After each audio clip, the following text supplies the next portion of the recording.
inhale, exhale through your nose.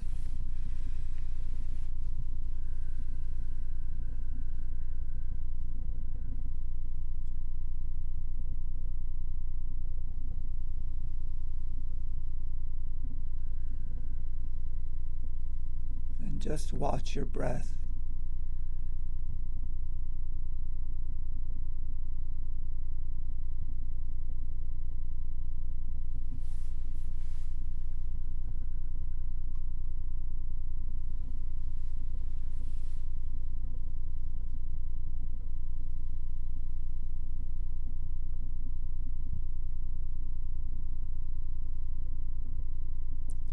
Now I want you to notice that your breath is a sensation in your body.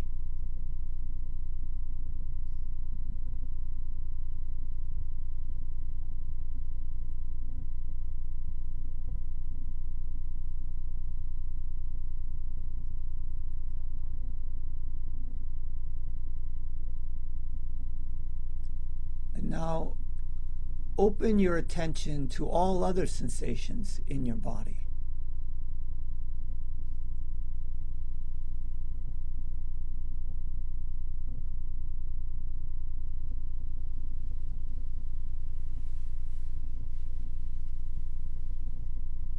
Whatever comes to your attention,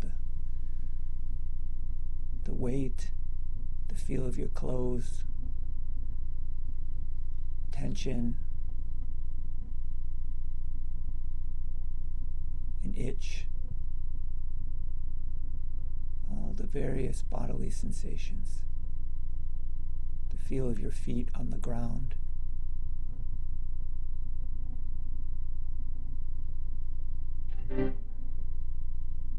digestion,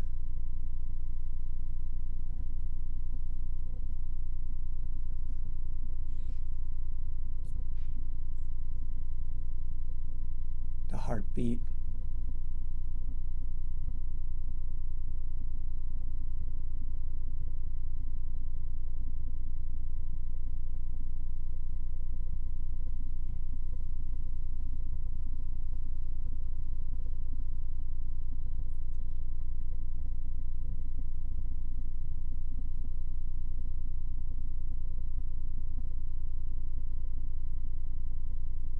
Now I want you to turn your attention to the field of sound.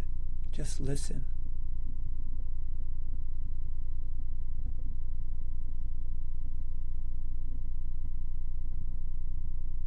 Listen to whatever sound arises.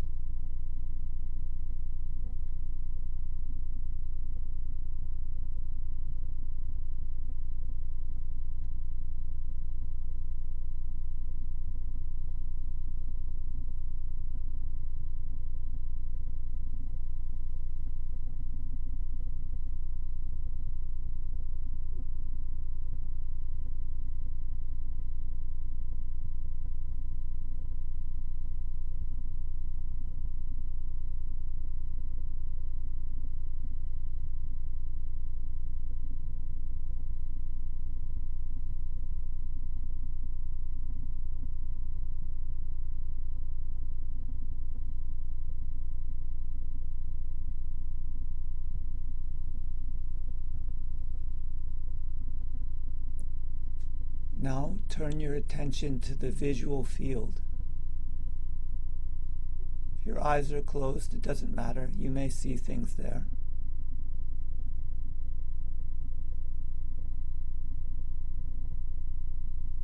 Whatever arises in the visual field.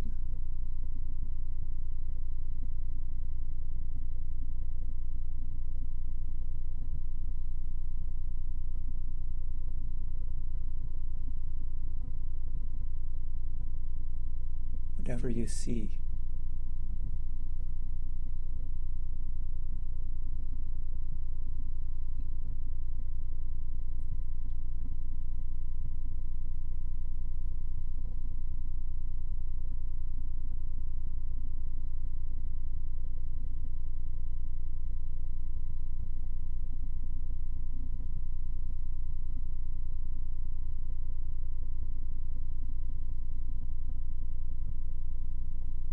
Now turn your attention to your sense of smell. What does the air smell like?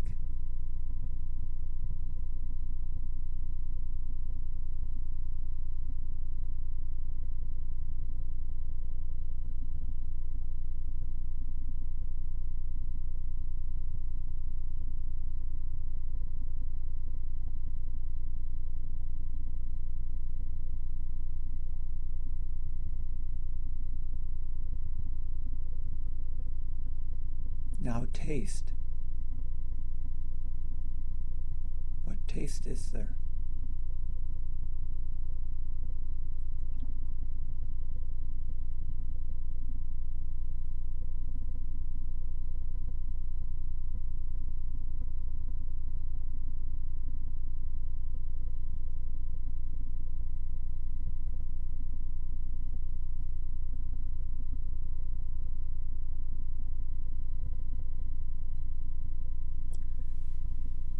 Now turn your attention to your thoughts.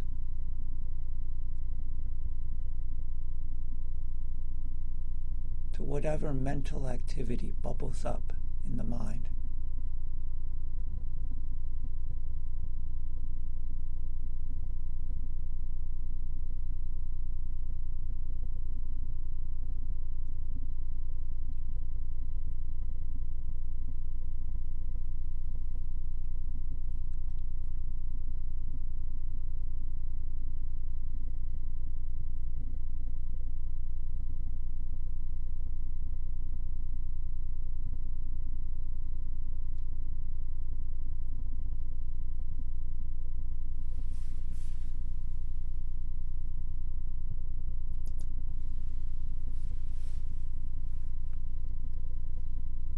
So that's all the various sense fields,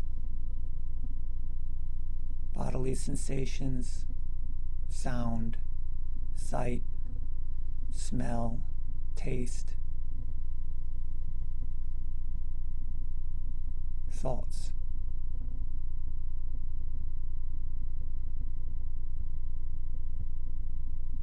That's everything. All phenomena, all worldly experience. It's composed of these 5 senses.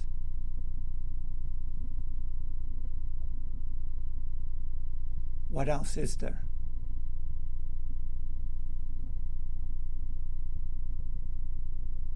If you can, just play at the edges of those 5 senses. See if you can intuit something that isn't any of those. It's not a thought. It's not a sound. It's not a sight. It's not a bodily sensation.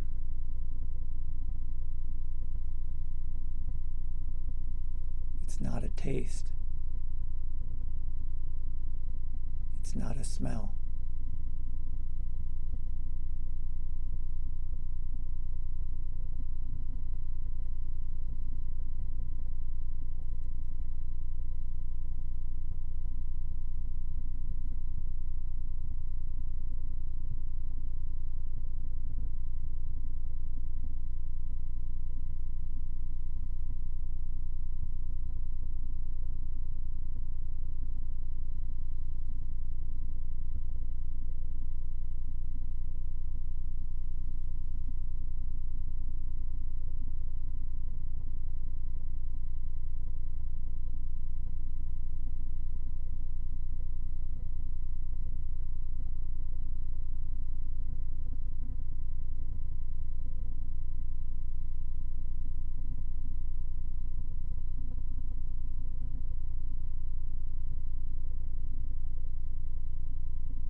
Thank you, Matthew. Yeah, I don't know. I don't know how you heard that gong. I sort of mistruck the first one. So sorry if it was jarring. So before we get to the topic, does anyone have any comments about the meditation?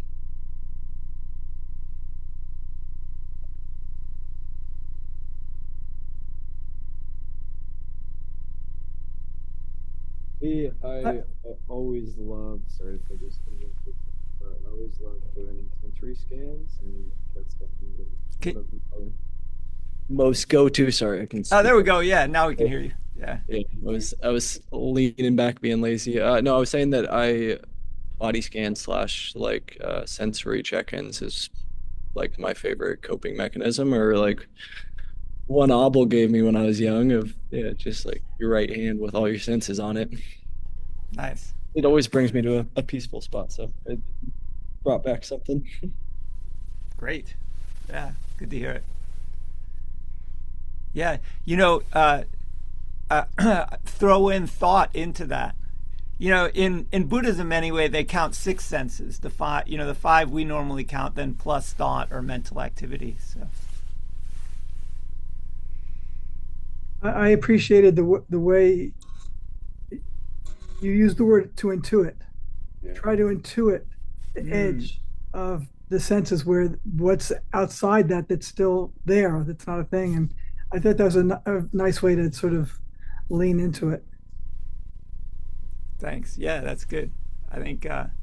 Yeah, I think there's so much. If you say look for, the mind immediately starts looking for, searching various other phenomena like more thoughts, more a feeling, or. But yeah, intuit. This is basically, this meditation is essentially the neti neti process, right? I mean, you're just laying out here are all the things that comprise our experience, all the things that we know, and saying it's none of those. And so it is a way of saying when you discard all particular things, all particular experiences, what's left? What is beyond that?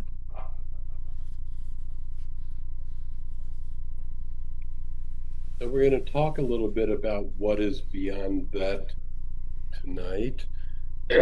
And um, I when you say pay attention to your thoughts, the thought I had was um, advice you've given me over the years: look for nothing, and without changing anything, free yourself of everything now, which I think we've talked about in a past Zoom meeting, and how those really are pointing to the same thing. Um, and so you know, so again, I want everyone to think about your questions, but what will start the question off is why, when you say look, intuit this, um, or when you awaken or just realize something, why does the word nothing work appropriately for you? For me, you're asking me. Yes.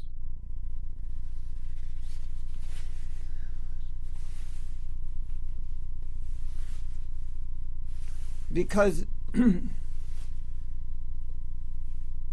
what I'm trying to describe doesn't really have an appropriate name because it isn't anything in particular. Any time you say a word, all words, all language, point to something particular. It doesn't matter what word it is. The word itself will involve some kind of distinction. It's this and not that. So as soon as you have a concept or a name for something, you're starting to limit it. So nothing, if you break it down, really comes from no thing, or it's not a thing at all.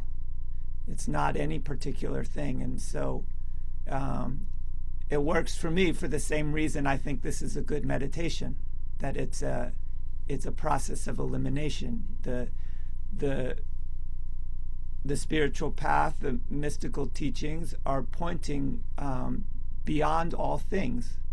This is clear, and so if that's what you're looking for, that which is beyond all things, that then this process of elimination is a viable methodology, and two, the term nothing is a good pointer, as good a pointer as you can find, and one that all pointers have their own potential misunderstandings. By saying look for nothing, for example, there's two potential mistakes that could be made. If I say look for nothing, one mistake is that the person will try to turn nothing into something, and either subtly or grossly, and then look for that thing. The other mistake is that the person will think when I say look for nothing that I'm saying this isn't worth your time, just don't bother. And to be clear, I'm not saying that. If that were the case, I wouldn't spend my evening like this. I do think it's worth the time, and it is worth bothering, and so that's why I say look for nothing. Yeah, Clara. So I think for me, the look for nothing is a bit confusing because the verb is like active, look for.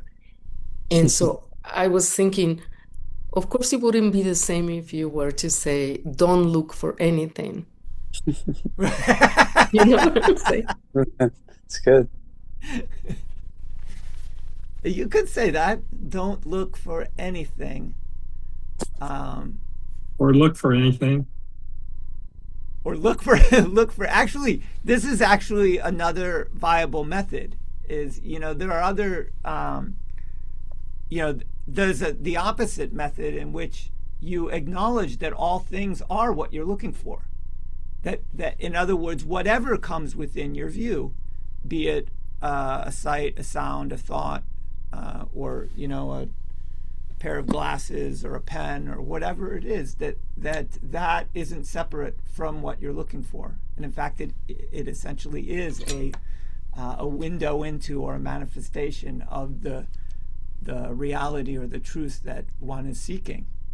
So it actually, I would say it doesn't matter which way you go, as long as you're thorough. You have to include everything. If you discard everything, make sure you discard everything, including yourself. If you include everything, make sure you really, really include everything. And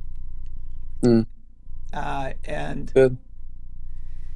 if you do that, you will come to the point where you see what Anandamayi said, which is, she says, look. Did she say look for nothing? Yeah, look for nothing. Where nothing is, there is everything. So this is another answer to the question of why I say look for nothing, because where nothing is, there is everything. Nothing is the only thing that we can point to that includes everything. So that kind of answers my question. This is Cynthia. Because when I was sitting in this, it felt like the nothing is everything. It's all, it's like sitting in a living consciousness, which embeds everything. And that's what we're sitting in. And so it didn't feel like nothing. It felt like everything, but not any of those things. You know what I mean?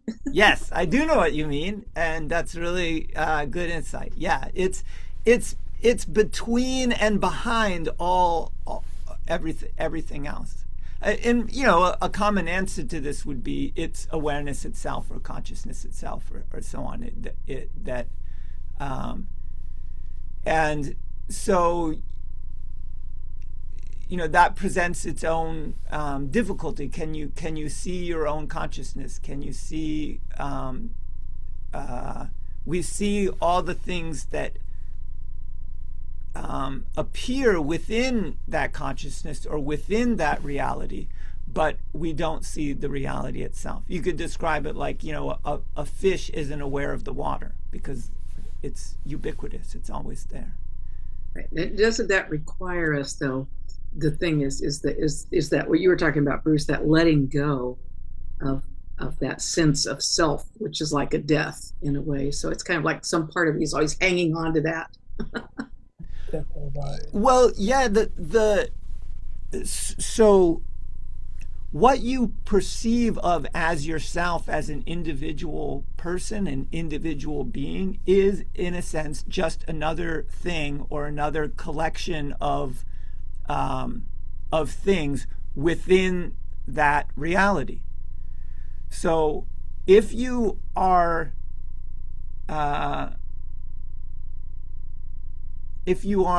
attached to that idea of that thing being separate and what you are and sort of different than a fleeting thought or a fleeting sound or an unstable image, that you're trying to hold in your mind. If you're attached to it being anything permanent more than the various fleeting things, then the sense of this nothing will be disturbing to you because it will destabilize your view of being something concrete. Mm-hmm. Dave, you have a question. No, I just wanted to throw in here. I love that concept so much. I've always called it humanizing things. Like there's so many elements to every factor of everything. Like it's too much to actually digest in its entirety.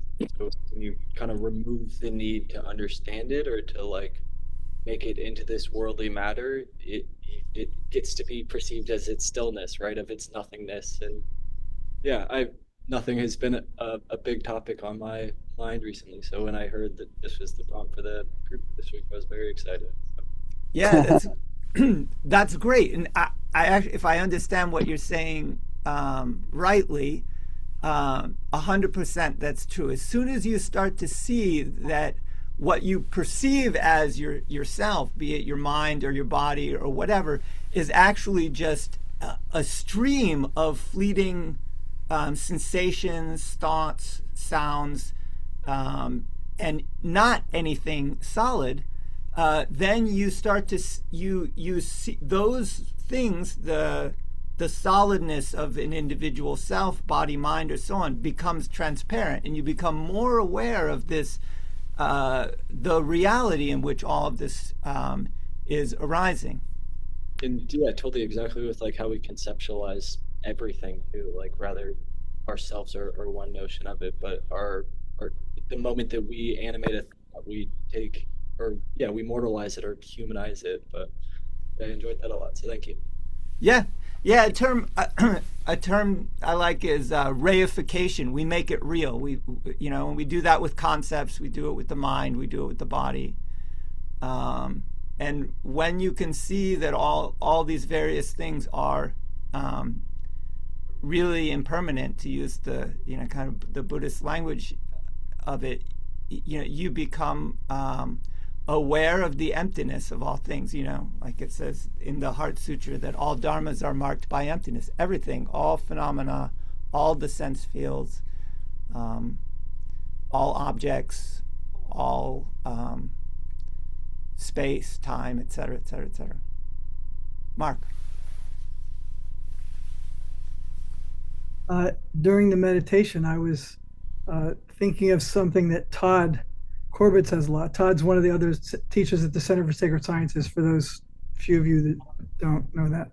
And he often says that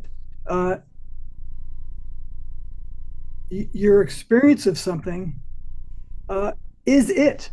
Is not anything different than if you see something that is it. It's not like there's a thing you're experiencing. And so I was reflecting on that when you were talking about like look for or intuit nothing. The activity of doing that, if you could call it an activity, is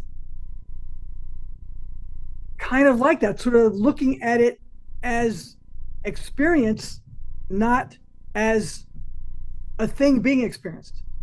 It's really hard to put this into words, but I guess what I'm trying to say is another way that I was thinking of trying to apprehend it or intuit it is not to experience it as something I'm doing, like I'm smelling or I'm looking or whatever, but just like the book and my looking at the book, it's one thing. We've all heard this phrase before, but Yes. sometimes it sort of comes more to the fore when doing this kind of meditation.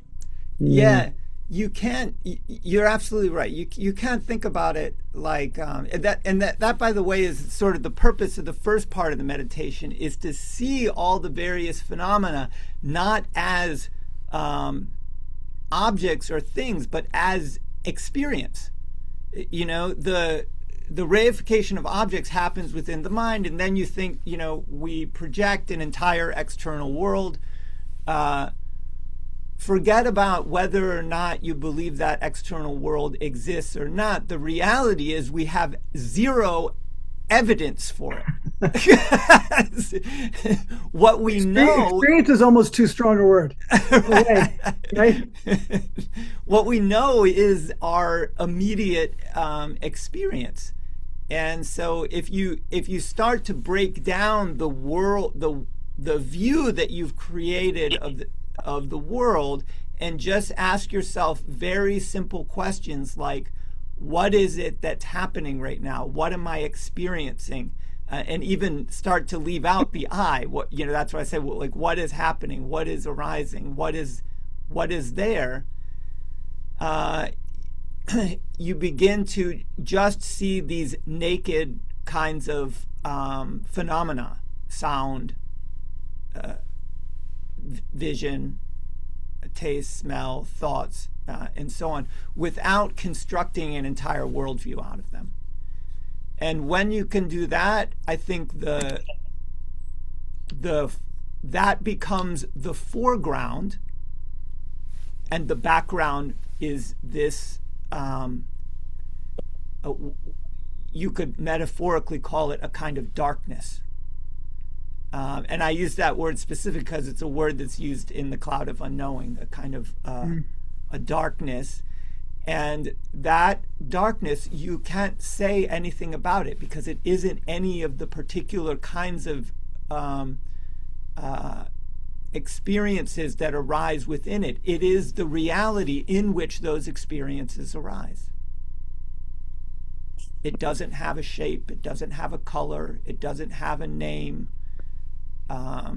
It doesn't have any particular thing you can point to. You can't attributes. Yeah, no attributes. No, you can't make any distinction within it and say it's this and not that. It is literally the reality in which phenomena arise. When I said experience might be saying too much, I don't know what the etymology of the word is, but saying X almost implies that there's an outside that you're experiencing, you know. And I thought, well, that doesn't, you know. And I'll just add that you've given us an exercise before, or maybe to CSS people, I don't remember, to just look at your experience as a dream. Like literally just take a few minutes and just view everything as if you're dreaming. And I did that today, and it's kind of like this. It's like, yes. You know? Yeah, because again, doing that exercise is a way of reducing what you took to be a whole worldview, and seeing it as I would sometimes describe as an image, a multifaceted image, including all the other senses as well. But it's an image only, and then if you can see that it's just an image, you know, the question immediately arises: where does this image appear?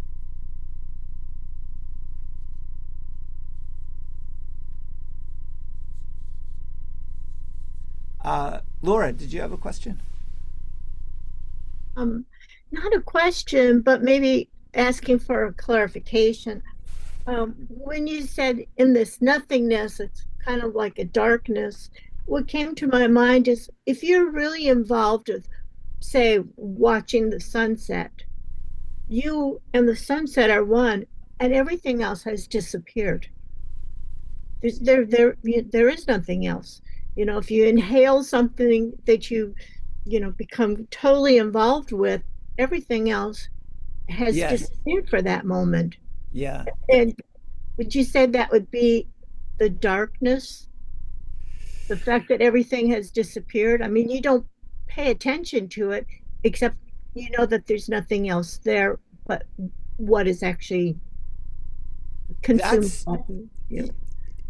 You're right in the sense that it is when you have that kind of one-pointed focus on something, it's possible that the distinction between you and the object disappears entirely, and there is just the naked experience. That's right, but that's still something.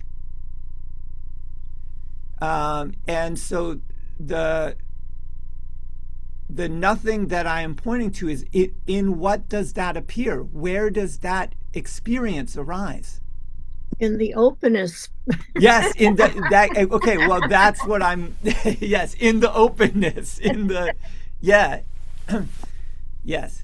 So that's what I'm pointing to, and the reason is because as long as we are fixated on things or experiences, even if they're sublime experiences, we will miss that reality in which they arise. And we could, this is why even bliss can become an obstacle on the spiritual path. They say bliss is the final obstacle, because you could become fixated on that bliss or attached to that bliss, and now you're right back in this world of craving objects and experiences. The bliss is just another experience, and where does it all arise? So you have to see that reality, which is nothing, no particular thing. And hearing this, you might say, well, then, what's the big deal? Why would I want that? Maybe you don't want that. But the thing is, the ego, it's not for the ego. So if you're attached to your ego, if you want your ego to have to be able to have a goodie or enjoy this thing that I'm pointing to, you're out of luck. It's not for your ego, and so it isn't. There's nothing satisfying for the ego there. That's so good. I'm feeling that you're describing impermanence. Yes. That would be one way of looking at it. All phenomena are impermanence, and that's one thing.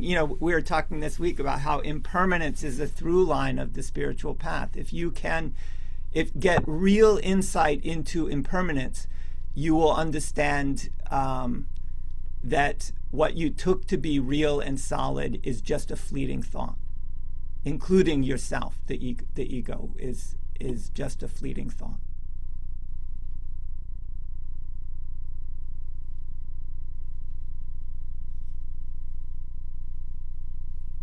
And I'm not saying there aren't fruits to the path either, but in a way, what I am saying is you have to accept reality. You have to accept wherever that path leads, and if it leads to seeing directly the emptiness of the self, then accept that, or the emptiness of the world. For some people, this is even more scary. That some people can accept they don't exist, but the idea that the world doesn't exist terrifies them.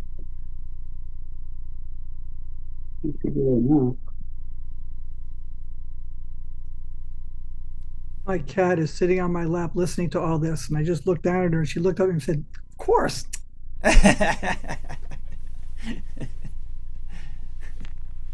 Matthew, that reminds me of the quote my brother sent, which goes from Carlos Castaneda, which goes something like, all paths lead to nowhere. So choose a path with heart. I'm wondering if you can just comment on that quote. That's good. Yeah. That's good. So I do agree. All paths lead to nowhere in the same sense as they lead to nothing, nowhere and nothing. And this is one of the main points of this book that was brought up, The Cloud of Unknowing. In fact, at one point in the book, he says, don't be confused by directions that people point toward, because people will say, lift your heart up to the Lord, or the Lord is up in heaven on high, and he says, look, it's not up there, it's not down there, it's not to this side or that side. I would add, it's not inside or outside. And he says, where I really want you to be is nowhere.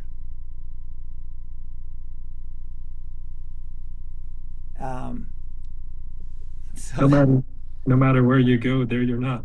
No matter where you go, there you're not. That's good. That's good, Dennis. Yeah. Yeah, Laura.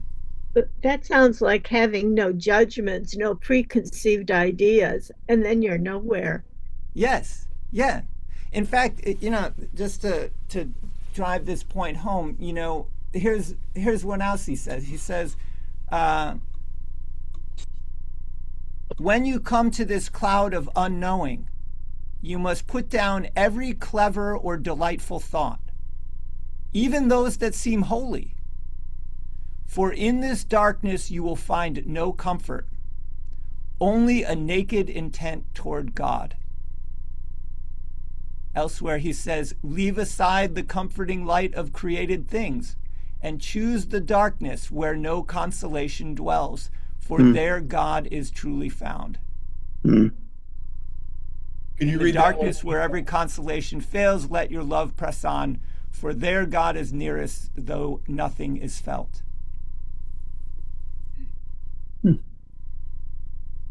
The challenging words, and the one of the things I often tell people is I say this path, the spiritual path, is quite radical. It is, that it's said, it's a unique endeavor to tread this path. All other paths lead to something and somewhere, or to more and more, whereas this path leads to less and less, and ultimately to nothing and nowhere. But I would add how wonderful that is. It's very wonderful. Yeah. As you're talking, what came over me was the thought, boy, this really takes a lot of faith to really pursue it, really, Yes, and that's why, I look at people who are knowingly on the spiritual path now, and I have so much admiration for you, because in a lot of ways, when I was younger, I turned away from the path because I was afraid of having that kind of faith. What if I waste my life? What if I do this or do that? It turns out, however, I ended up following the path anyway, just in various unconscious ways throughout the entirety of my life. Of course. Yeah, of course, exactly. Yeah. Cynthia, you had your hand up. Cynthia.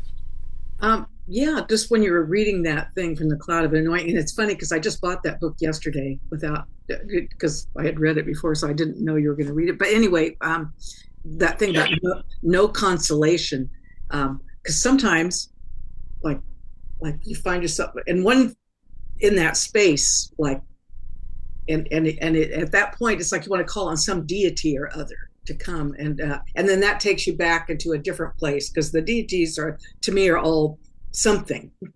Yes. Right.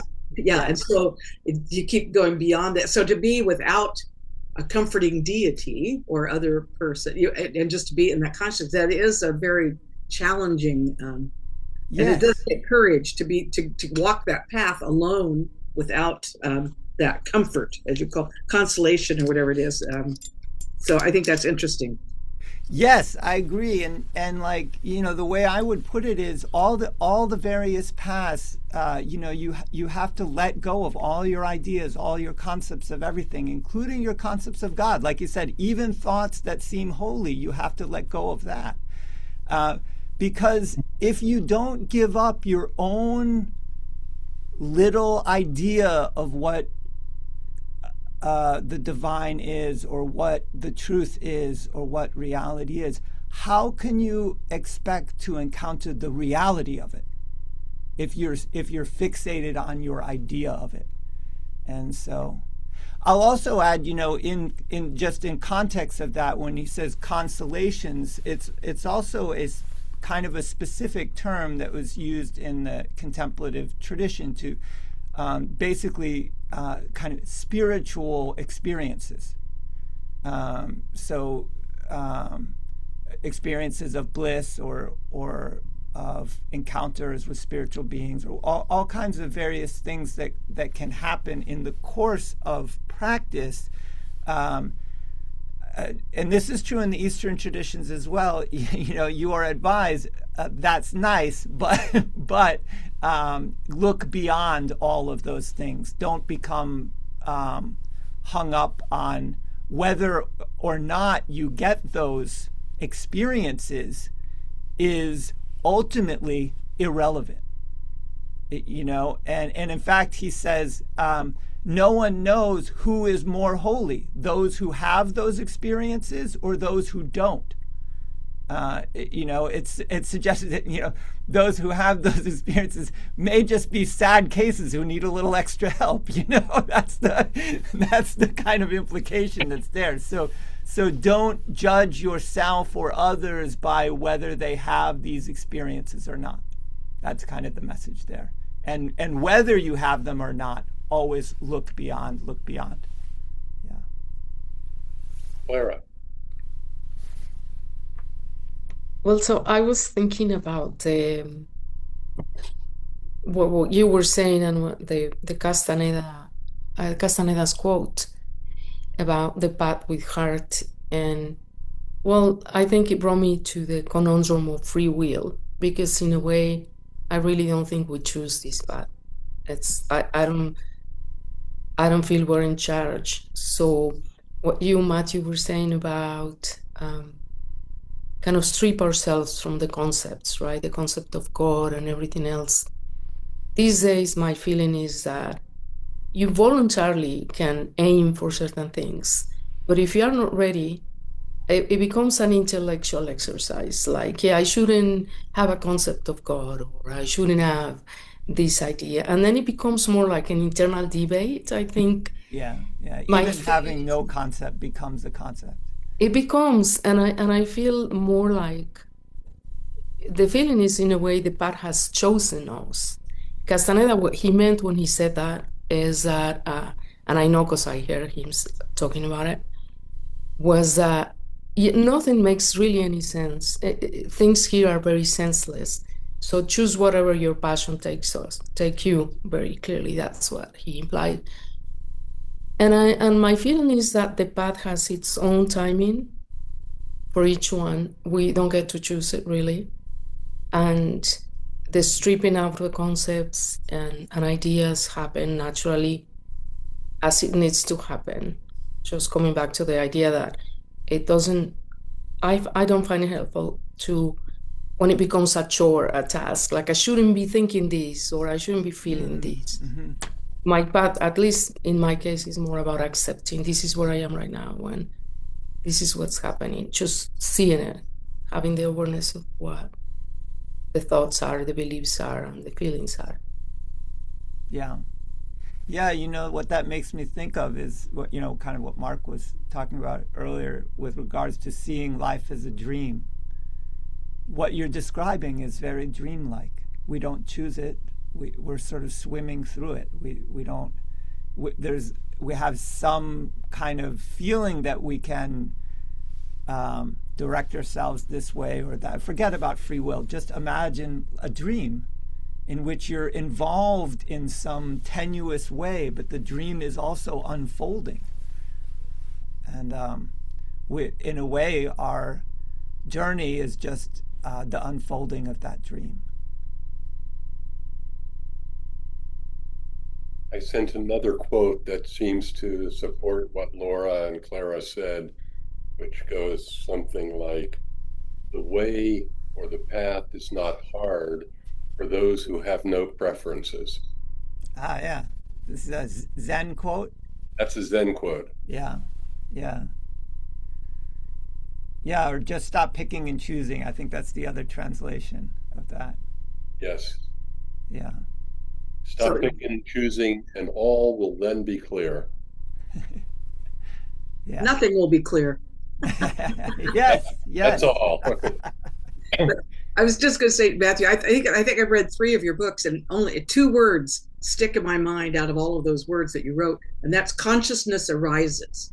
And that just resonated with me, so I always think of that, and I use that in my meditations. So, and it just kind of, consciousness arises, and that's just kind of like. What does that mean to you?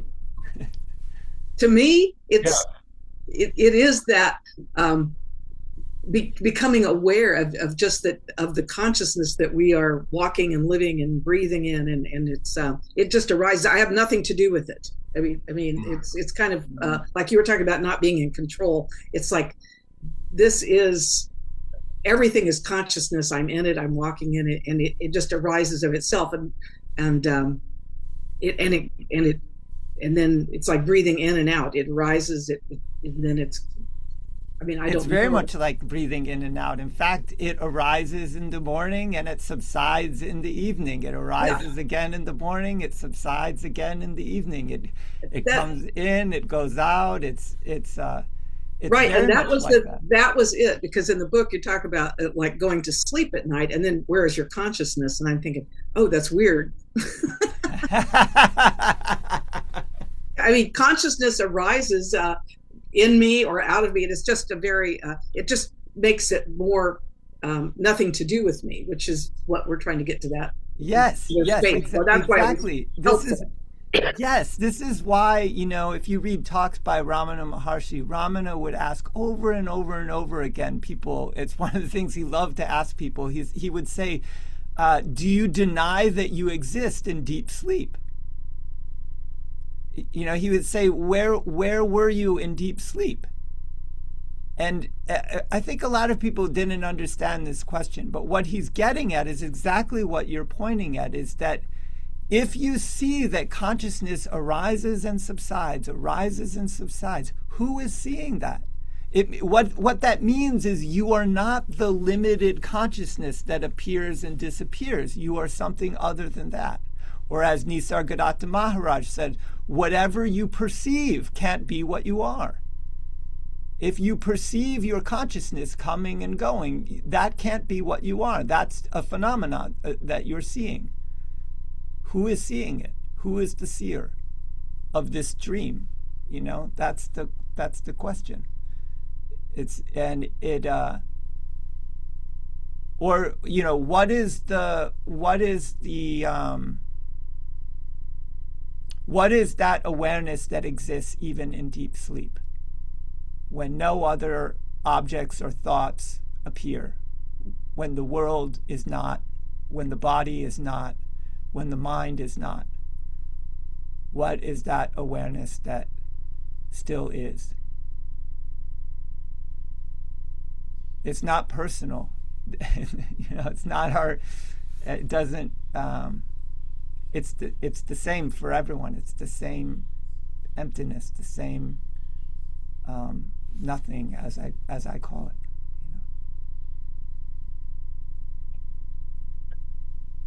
Let's let people who haven't asked any questions yet have a chance.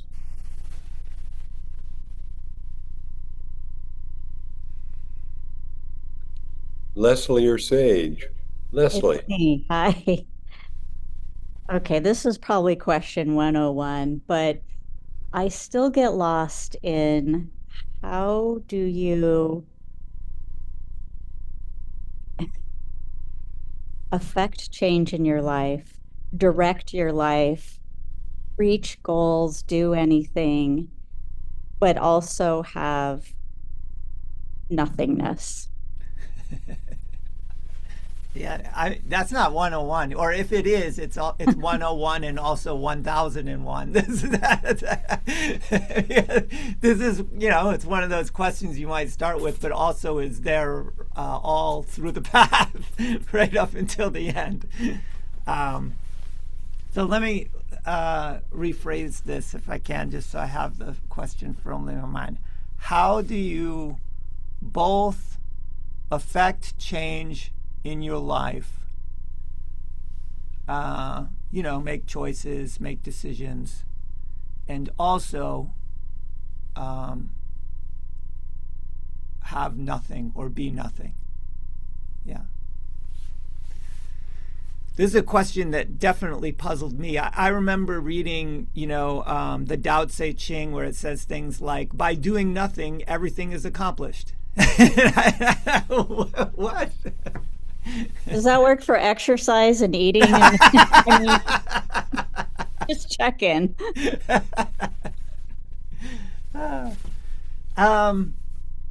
Yeah, but you still have to do it. That's my answer. That's my answer. Yes, it also applies, but you still have to do it. And actually, that's the answer. Is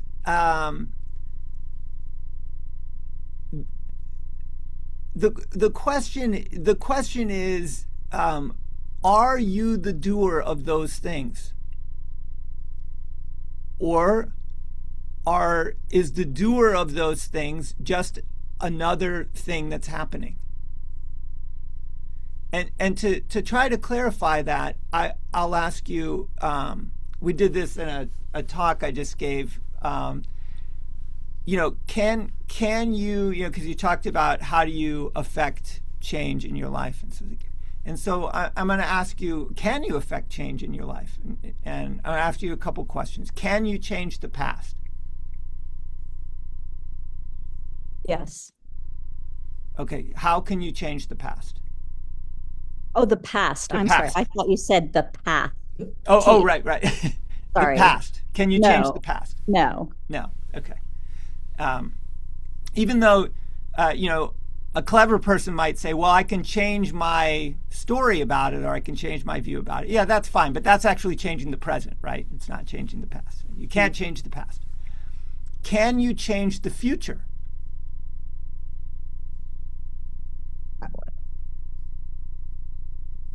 I mean, are you ever in the future?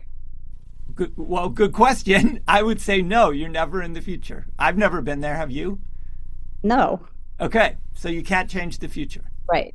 And you might say, well, I can change the future by changing the present. But again, that's not changing the future. That's changing the present. Right. Okay, so the last question is, can you change the present? Yes. How? By changing your thought about the present, changing your emotional state, I would say something like that. Yeah.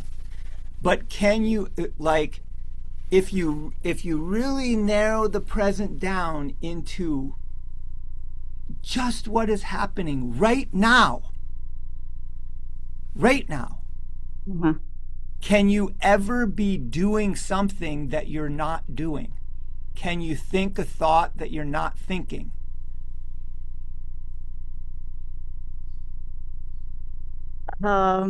It's working.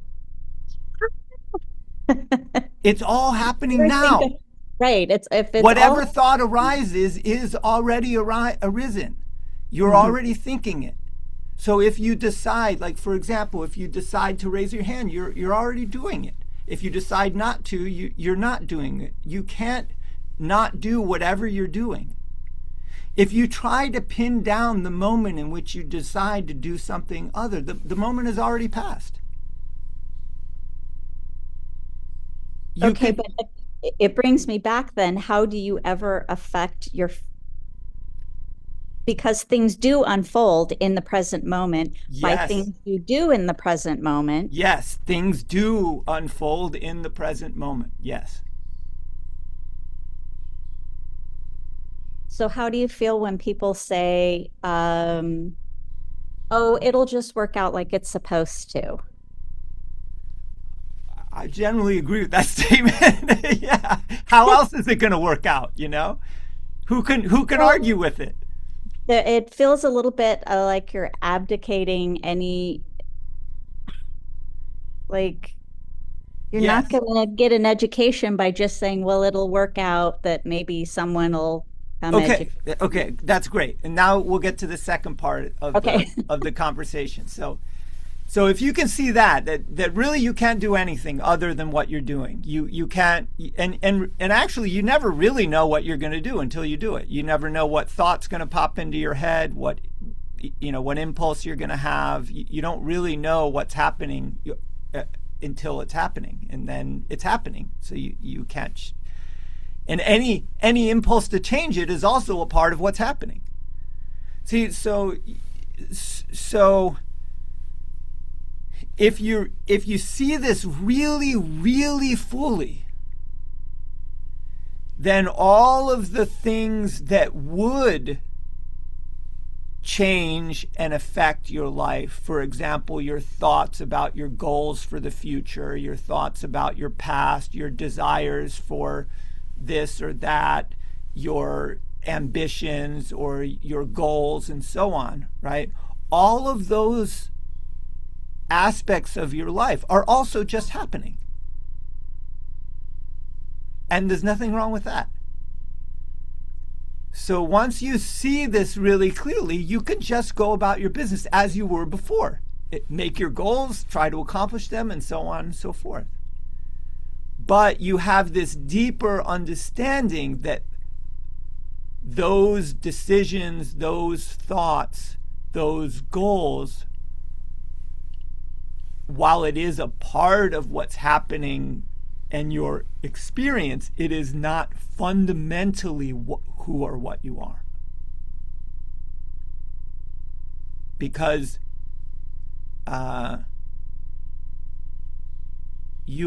you could say you are more that which is aware of all of that going on, whatever it is. So I'm not saying to change anything, to become apathetic and not take care of your life. In fact, I always tell people you got to take care of business, like tend to the things that need tending to, whatever they may be, whatever your duties are in the world, whatever your moral duty are that you have to attend to or perform in the world, tend to those things. Do what you need to do, what needs to be done. But know that you are not this small doer of those particular actions, that there is a larger reality in which all of this dream arises in. And that's what the spiritual path is pointing toward, if for no other reason to know that there is a larger reality, there's a higher power, you could say, that we can rely on that reality. That even though in the midst of life all kinds of things can go wrong that need tending to, and we have to tend to them, ultimately nothing can go wrong. And there's a Matthew. kind of what? It's like I get it and then I lose it and then I get it and I lose it and I'm flirting with it. Well, keep keep doing that. Yeah. Just keep, if you even have an insight into that, just keep returning to that place where you have that insight and rest in that more and more. Thank you. If you even have an insight into that, wow, it is a consolation to know nothing can go wrong. You know that everything is unfolding as it's unfolding. All things happen according to the way things happen, and ultimately nothing can go wrong. At the very least, you can always rest in or seek refuge in that peace. Thank you. Thank you So so much. to follow up on that, I read something that said, have no preferences, which sort of is speaking to Leslie's beautiful question. But you also say it's okay to have goals and intentions. So sure, and it's okay to have preferences too. You know, yes. Yeah, but you know, see beyond them. That's what I'm saying. That's what the you know, see beyond those things. Yeah. Something to do with attachment there. Yeah. Laura. Your question to me begs the question of about suffering.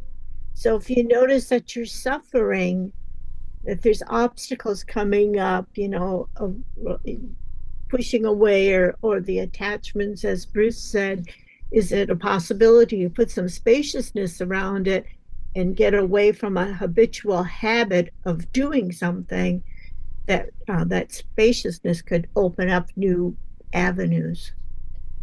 Yeah, absolutely. You know, the this question of suffering, I think, is what brings us all to the spiritual path to begin with. You know, if there wasn't a sense that there was a problem, that there's something not right, that there's something I'm missing, that's all suffering, by the way. Just that mere sense that something is not quite, I'm not quite fulfilled, I'm not satisfied, I'm missing something. So that sense of suffering itself starts this search to see how is that happening? Why do I keep suffering? You know? And so in our experience, usually, you know, the first place we start looking is all of the various circumstances of our lives, and we go about trying to shift things around so we're not going to suffer anymore, so that we'll be happy. And this can, you know, it can work temporarily in the relative sense, to a lesser or a longer degree, but ultimately any arrangement of worldly objects will never lead to a lasting or permanent happiness. And so we have to start looking beyond things. We have to start looking beyond the arrangement of things really to, you know, to a higher power or to what I'm proposing. You have to start looking to nothing, to no thing, no particular thing will bring you happiness. You know, this, I don't know if I can remember the exact quote, but Ananda Mayama said, you know, all worldly things are transitory, are temporary. So too worldly happiness. If lasting happiness is to be found, then that which is eternal must be realized. So that's the natural resting place for true happiness is in that which is eternal. Beautiful, Matthew. So as the facilitator, I'm going to give Liz and Raymond and Dave and Barry and Teddy, who haven't spoken, an opportunity to ask any questions as we're nearing the end of our Zoom time. And Mona. And Mona.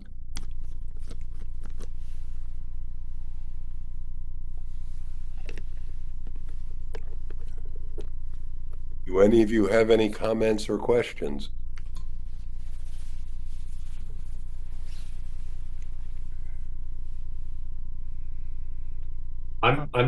I'm appreciating this discussion without my input.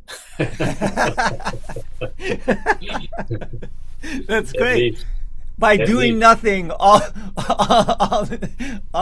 is accomplished. Keep it up. yeah. I was just thinking of just being in this kind of this soup of remembering. That's my metaphor for what this discussion is for me right now, of just being present for this exchange of words around this thing that we're all investigating, and this returning to insight. So I like that phrase as well. And I'll just say one thing that it was interesting. I've had a talk with Matthew before about, and you've brought this up in other groups about the deep sleep, and that sometimes it takes that discussion takes me to that just whoa, you know. And then tonight I noticed that the mind couldn't, or something couldn't get there and kind of put the concepts together almost to fall into that. And so now the mind is saying, wait, I need to hear that full story again. So that's interesting. So I just want to suggest that when you have that feeling of whoa, it's not that you're getting a particular concept. It's that you're letting go of a particular concept that brings about that feeling. So you won't be able to bring it back by reaching out to grasp a concept of it. Everybody's probably experienced this on the path in one form or another, but the insight, the clarity comes from letting go, not from grasping on. Yeah. Thanks everybody. Dave.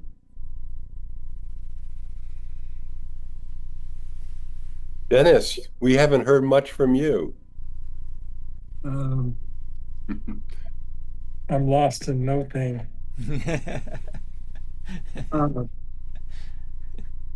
I like that, Matt, your explanation today about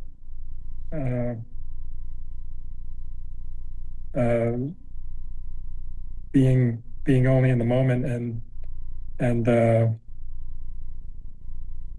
how everything is just happening already. Yeah. It was a good explanation. Thank you. Yeah.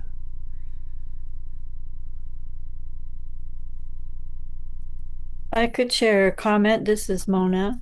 If you can hear me okay. Yep. Just early on, I was able to, I kind of thought of it as a lifting of a veil. To see that some of the mystics' teachings are really talking about on a fundamental level, and then others are talking about sort of the mundane world, the relative world of time and space. And it's been really a help to understand when I know those are distinctions, but they've been useful to me to interpret what is being said. And I thought that was a big leap, I guess, when I finally they're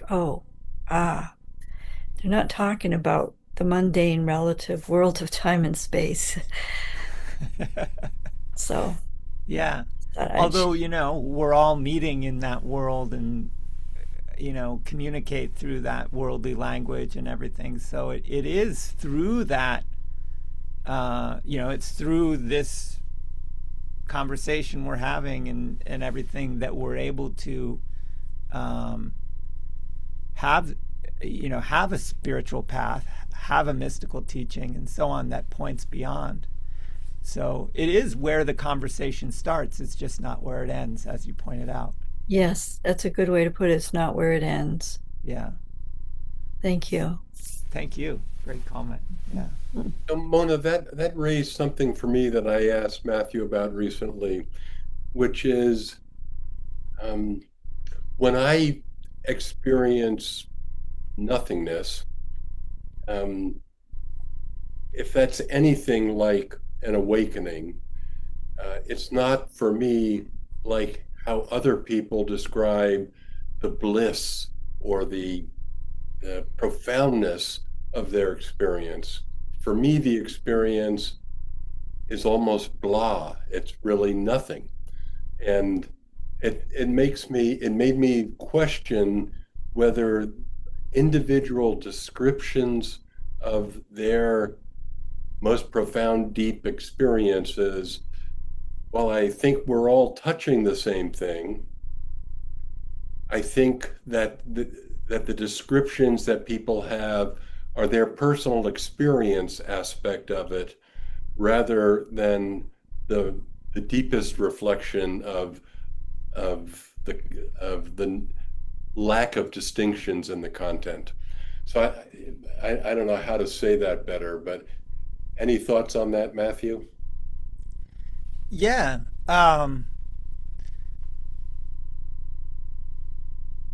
Well, the first thing I'll say is I agree with you. I mean, if you look at all the spiritual literature, people have described, what in Buddhism is called enlightenment, what in Christian mystics called perfection or union with God, what in the various different traditions. Even within those traditions, people have described their experience very differently.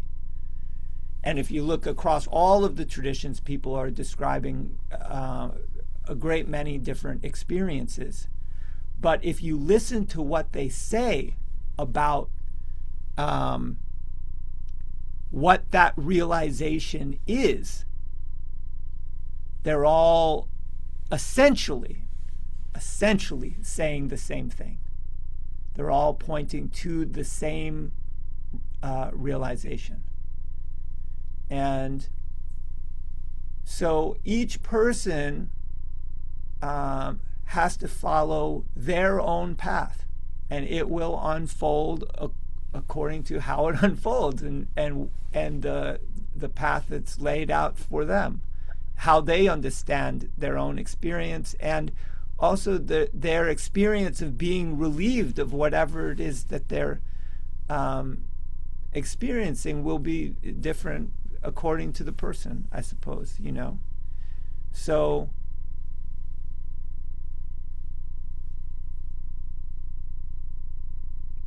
yeah, I mean, I was all the great mystical teachers say, and I would say the same thing. Fundamentally, you lack nothing. Everything you need is right there for you, right here. You have everything you need. You don't. Ultimately, you don't need any book, any teaching, anything.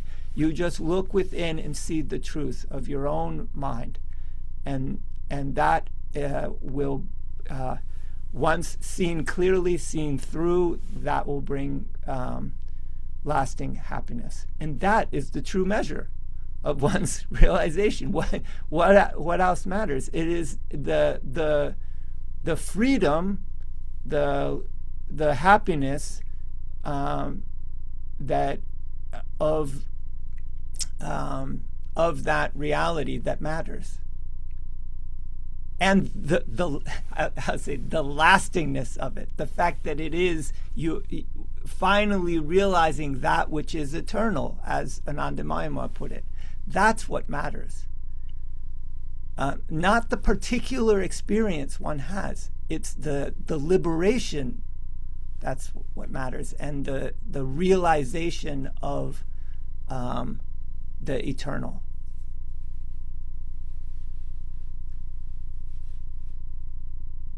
We have time for one more question. Laura.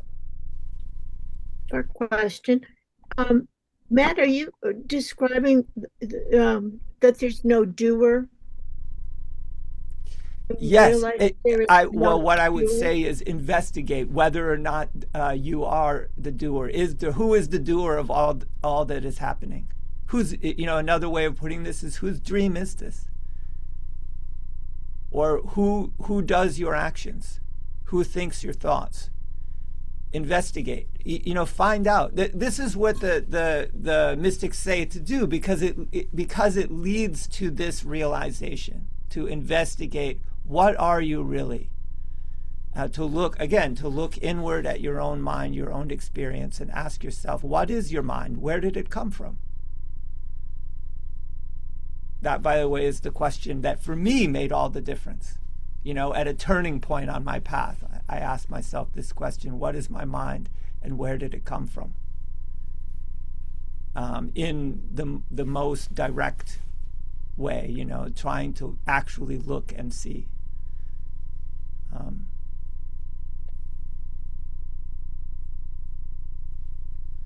Okay, I'm going to bring this session to a close. I just want to appreciate everyone who is on this Zoom. I felt the discussion was great. Even Leslie's 101 question, that was a profound question, Leslie. 1001, yeah. Maybe a trillion. So I try to end with a blessing for us to take with us. May we all just appreciate this group and the questions and the wisdom that everyone shares, and may we rest in that, the silence of that, the comfort of that, as we try to understand what this reality, this pure presence, this God, whatever we call it, is. And in this month, may we look for nothing, may we go nowhere, and may we find that nothing which is something, which we'll call reality, selfless, pure reality. Thank you, Bruce. Thank you, everyone. Have a wonderful month. It's great seeing you all here. Yes. Thank you so much. Thank you all. Thank you, Bruce and Matt. Thank you, Matthew and Bruce. Appreciate everybody's participation. Bye-bye.